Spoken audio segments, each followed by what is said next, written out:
What's up, guys? Welcome back. So last week I shared with you how I really don't have to follow any strict diets and I maintain a healthy lifestyle by eating foods from scratch, really just making my own meals from raw ingredients. So today I want to share with you the top 15 ingredients that I always make sure that I have on hand that enables me to make a ton of different dishes. So whether I'm feeling really lazy or I just kind of have my go-tos, these ingredients are essential to have around the house. So if you want to start your own, cooking from scratch journey, this is a really great place to start. All right, let's dive right into the top 15 ingredients that allow me to make so many different meals in my house on a budget. And the first two are really good for that budget, which are rice and potatoes. So rice and potatoes are key as side dishes. They really can accompany a plethora of different meals no matter what type of cuisine you're making. I mean, with rice, we can season it however we want. With potatoes, we can mash them, we can bake them, we can boil them, we can fry them if we want. So these are definite must-haves at my house. And when I'm talking about rice and potatoes, I'm not talking about buying boxed versions. That's really gross. Buy them in bulk. You can get a 10-pound bag of potatoes for under $10, which is pretty awesome. Usually I think it's actually more like $5.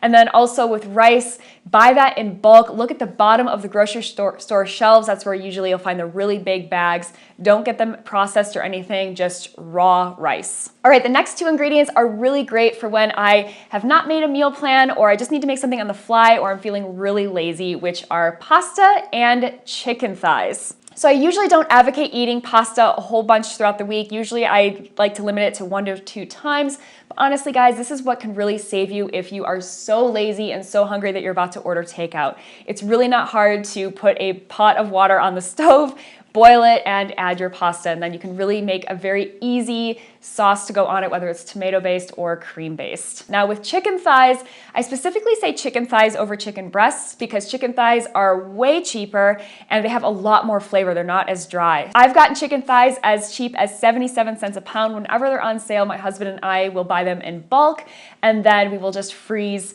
them at like 2 in a package at a time. So every week I can just take one out of the freezer, put it in the fridge, let it defrost, and then we have a meal ready for us. Now, I actually advocate having lots of vegetables at your house. I feel like every meal should have some sort of a green side. But if I were to choose just one to make it easy on you guys, I would choose having lettuce or any sort of green leafy vegetable on hand at all times, because when we're making those chicken dishes or those pasta dishes, we don't want to feel guilty. It's so easy to just make a simple side salad. There are so many different dressings that you can make, so you can really spice it up and add different condiments on top of the lettuce. So if you are one of those people that really doesn't care for greens and usually doesn't eat them with your meals, just get some lettuce, and that's step one to eating a little bit healthier. So I'm one of those people that I definitely incorporate lots of vegetables into my diet, but lettuce is one of those that, especially in the winter months because more things are more expensive, lettuce is just really easy to make sure that I have. All right, so those 5 ingredients are really great to resort to whenever we need a side, a main dish, or a veggie. So my next ingredients are really going to make up the meal, season it, spice it up, and make them different. So the very first thing that I like to make sure I have on hand, because it makes up a lot of my different sauces, is canned tomatoes. And I'm not talking about marinara sauce, guys, and buying the ones that are like pre-made. I'm talking about just buying raw, real canned tomatoes. I really like the Italian brand Cento. I think that's how you pronounce it, but really high quality. It makes up a lot of my tomato sauces whenever I'm making a chicken with a tomato sauce. It's really, really great to have these on hand. Next up, we have heavy cream. So we're getting into dairy territory here, guys, and I usually like to keep milk at my house as well, but I have just found that heavy cream, first of all, lasts a lot longer than milk.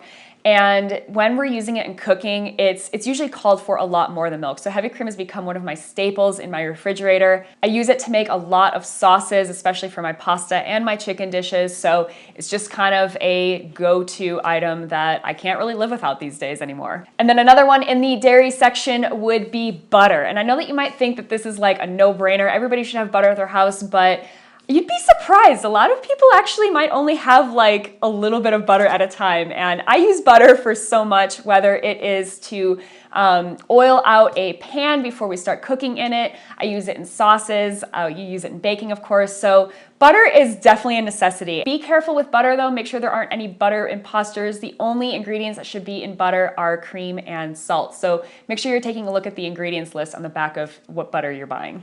I'm kind of a butter snob, not gonna lie, and don't hate butter. Our next two items I would say appear in like 90% of the meals that I make, which are onions and garlic. These two ingredients give our dishes amazing flavor. They have really great shelf life and they're super, super cheap. So if you are only one of those people that buy onions or garlic whenever a recipe calls for them, just start buying them whenever you go to the store and make sure that you always have them at your house, because you're gonna start seeing more and more recipes, especially from me, having them as one of the main seasoning ingredients. It's very important to keep onions at the house. Plus, if you have red onions, they're really good to put on your salads as well, just to kind of dress them up a bit. And they make a lot of salad dressings. Onions are just used for everything. Next on my list is eggs, and I gotta be completely honest with you guys, the eggs didn't make it to my original list. I wanted to start with only 12 ingredients for you guys, but then 13 and 14 didn't sound very good, so we made it 15. Eggs are really good, especially if you are just getting started in cooking, and maybe if you're on that crazy, crazy budget, you wanna really be mindful of what you're spending. Eggs are so good for you, and they are relatively cheap. They also last pretty long in the refrigerator. So obviously you could cook eggs for breakfast, but you could also hard boil them and eat them for lunch, or slice them up and put it onto your salads. They're so versatile. You use them in baking. I would recommend just keeping eggs at your house on a regular basis. My next item for you guys actually won't cost any money at all, and that is broth. And when I'm talking about broth, I mean we can be talking about bone broth, vegetable broth, or chicken broth. And guys, stop buying broth at the store. There's no reason to. It's as simple as keeping the bones from the chicken thighs that you already bought, or if you ever have a whole chicken, just keeping that carcass, putting it into a pot of boiling water, letting it simmer for a couple hours, more like 10 hours, so make sure you have it on a day that you're home. Throwing some vegetables and seasonings in there and we're good. So broth should be free to make. You can literally make it with scraps from other foods that you've already eaten, and you can just freeze it and use it in the future. So I stopped buying broth a long time ago, and I'm so glad I did, because it can be really expensive at the store. Then we have two of my favorite ingredients, because we also use them for cocktails, which would be lemons and limes. And honestly, guys, if you're only gonna pick one of these ingredients, I pick lemons over limes, but I like to have both at my house, usually at all times, because we make a lot of cocktails with them. But beyond cocktails, lemons and limes are really great for cooking with as well, because they add acidity to our dishes. They balance out meals, and they make everything refreshing, especially in the winter months when we eat a lot more bland foods. You'd be surprised as to how much it can liven up with lemons and limes. So I have found that a lot of my recipes that I use call for lemons and limes, so it is a must to have them at my house at all times. It's a really great way, again, for your budget to flavor meals without spending a whole bunch of money. Last but not least, of course, I saved the best for last. I mean, honestly, I've loved all of these ingredients, but we can't forget cheese. So the cheese that wins in my top 15 is Parmesan. I use Parmesan for a lot of things, so make sure you have this at your house. And guys, I'm not talking about buying the gross canned shredded Parmesan cheese. Don't do that. Buy a block of Parmesan cheese. Yes, it will be a little bit more expensive, but it will last you for a couple months, depending on how much Parmesan you usually eat. All right, guys, so my last note on these 15 ingredients is, I bet if you went to the store right now and you bought all of these things, your bill would probably be under $50. And guys, I make so many meals with just these ingredients, so it really shows you that making your own food from scratch at home does not have to be expensive. So I made you guys a PDF with all of these ingredients on them, plus a few things that didn't really make it to the list, but I think is really helpful if you want to start making your own food from home. They're on that list, so I've got that linked below for you. And next week, I'm going to be going over my top favorite meals to make with these ingredients. So if you want to start going on this journey with me, stick around for that video. It's one that you're not going to want to miss. So thanks for hanging out with me today, and I will see you guys in the next video. Cheers.